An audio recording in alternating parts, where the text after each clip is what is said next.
আমার কাছে গিয়া কিতা দি খাইলে ভাত? হ্যাঁ উদা ভাত খাইছস? দাঁত আছে নি তোর দেখি? ওই বে তোর তো দাঁতও নাই। দাঁত নাই কিলা খাইলে? তুই এক টুকরা মাংস খাইলে আর এখন কইলে যে হুদা ভাত খাইছি। তোর তো দাঁতও নাই। বাবার নাম কি? কালেক মিয়ানি।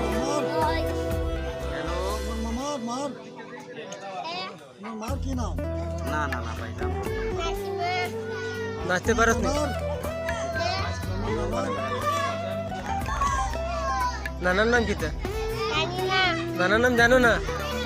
তোর তো একটাও দাঁত নাই, তুই কিনবেন খাইলে মাংস? যে সুন্দর তোর মাথা আইব রে, যে সুন্দর তোর মাথা আইব।